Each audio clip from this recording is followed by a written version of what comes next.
Yes. మొదట మనం ఏం చేయాలంటే సరి అయిన స్థలాన్ని ఎన్నుకోవాలి. సరి అయిన స్థలం అనంటే మనకెలాంటి డిస్టర్బెన్స్ లేకుండా ఆ ప్రదేశాన్ని ఎన్నుకోవాలి.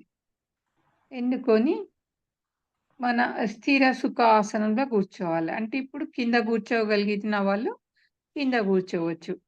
ఏదన్నా ఆసనం పద్మాసనం లాంటివి వెయ్యేస్తే వెయ్యొచ్చు.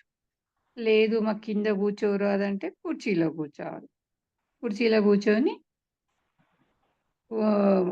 హాయిగా 2 కళ్ళు మూసుకొని, చేతి వేళ్ళలో చేతి వేళ్ళు పెట్టుకొని, కాళ్ళు 2 కుర్చీలో అయితే కాళ్ళు 2 క్రాస్ చేసుకొని, హ్మ్. ఇప్పుడు వీపుకు సపోర్ట్ కావాలి అనుకున్న వాళ్ళు గోడకు ఆనుకోవచ్చు.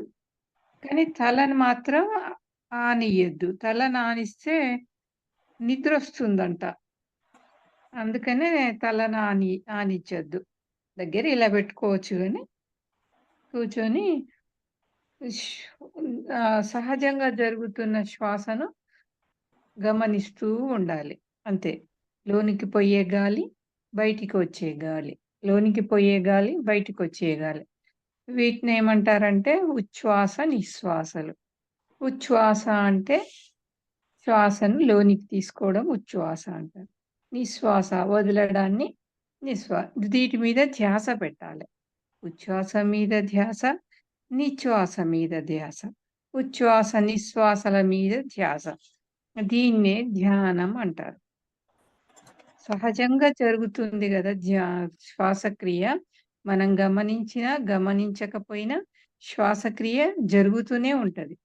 మరి ఎందుకు గమనించాలి అమ్మా అంటే, మనం ఇప్పుడు ఆధ్యాత్మికంలోకి వచ్చినాం. ఆత్మశాస్త్రాన్ని తెలుసుకోవడానికొచ్చినాం. ఆధ్యాత్మిక. ఆధ్యాత్మికం అంటే ఆత్మని గురించి. మనం శ్వాసను గమనించడం ద్వారానే మనం ఆత్మ గురించి తెలుసుకోగలం. ఎలా అంటే శ్వాసను గమనిస్తూ ఉంటే మనము లోనికి ప్రయాణం చేసినట్టు.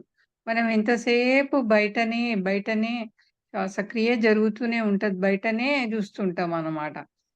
మరి మనము ఎందుకొచ్చినాము? మనం ఈ ఆధ్యాత్మికంలోకొచ్చినాము. ఎలా అంటే అంతరంలోకి ప్రయాణించాలి. ఎలా అంటే శ్వాసను గమనించడం. శ్వాసను లోపలికి పోతుంది, వస్తుంది. దాన్నే గమనించాలి. ఒకవేళ కుదిరితేనా కొందరికి టక్కున కుదురుతది. వాళ్ళెప్పుడు శ్వాసనే గమనించుకుంటూ సక్సెస్ అయితారు.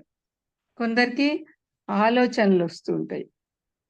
ఎలా అంటే రానియండి. మీరు కొత్త వాళ్ళు గదా! రానియండి. కానీ కళ్ళు తెరవద్దు. కళ్ళు తెరిస్తే పవరెళ్ళిపోతది బయటికి.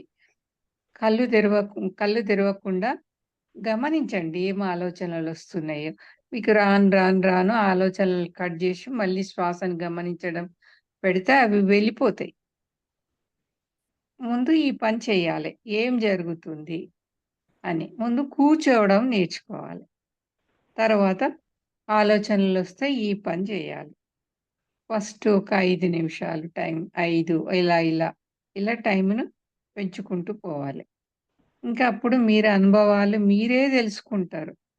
ఒకవేళ మీకేమన్నా డౌట్‌లొస్తుంటే ఈ గ్రూప్‌లో మాస్టర్స్‌ని అడిగితే ఎవరికి తెలిసింది వాళ్ళు చెప్తూ ఉంటారు. అందరికీ ఒకేసారి ఏం తెలియదు అందరికి. ఇప్పుడు మాకు గూడా నేర్చుకుంటూనే ఉన్నాం మేమింకా. నాకు గూడా చాలా చాలా ఆనందం అనిపిస్తుంది. పాల్గొని నాకు తెలిసింది చెప్పడము. ఇలా పంచుకుంటున్నాం. ఇది ధ్యానం అంటే ఇది. Thank you masters. Thank you. ఓకేనా కావ్య?